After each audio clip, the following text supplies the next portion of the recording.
अभी सब्सक्राइब करें हमारे चैनल माँ दुर्गा म्यूजिक को और साथ में बेल आइकन जरूर दबाएं ताकि ऑल नोटिफिकेशन आप तक जल्द पहुंचे।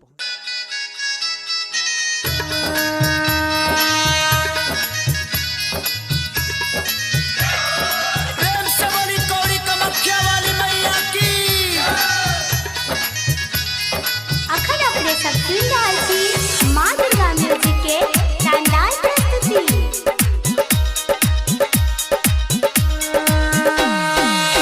असरा लगाई के ओलियो है मैया खोला बाजार के बार। असरा लगाई के ओलियो है मैया खोला बाजार के बार।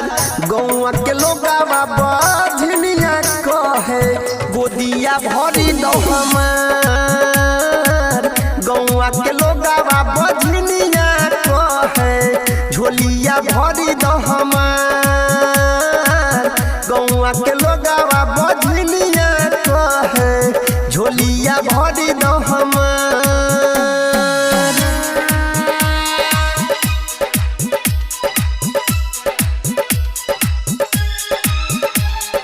डीजे सुमित सतीश रैना, सुमित सतीश रैना, सुमित सतीश रैना।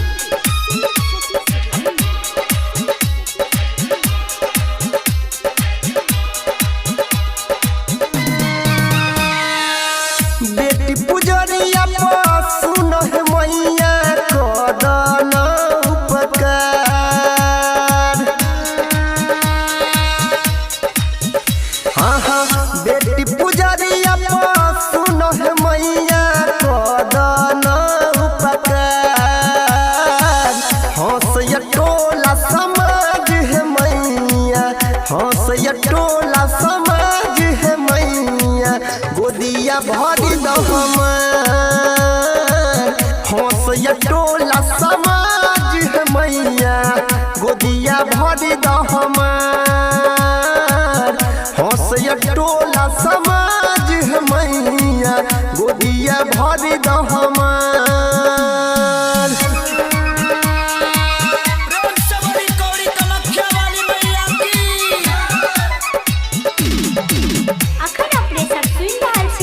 माँ दुर्गा म्यूजिक के शानदार प्रस्तुति।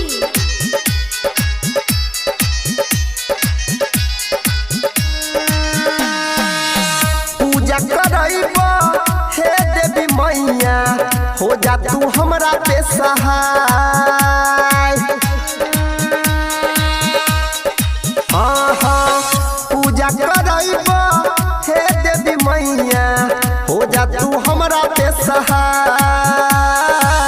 राइटर सोनू पचरा लिखल क, राइटर सोनू पचरा लिखल क अनी लगाबै छ तोहार, अनी लगाबै छ तोहार।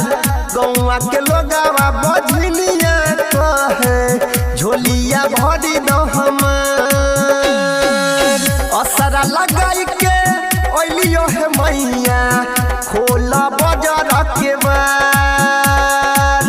असरा लगाई के ओलियो है मैया खोला बाजार के बार। गौवा के लोगावा बझनिया कहे गोदिया भरी दो हमार। गौवा के लोगावा बझनिया कहे झोलिया भरी दो हमार। गौवा के लोगावा बझनिया कहे झोलिया भरी दो हमार।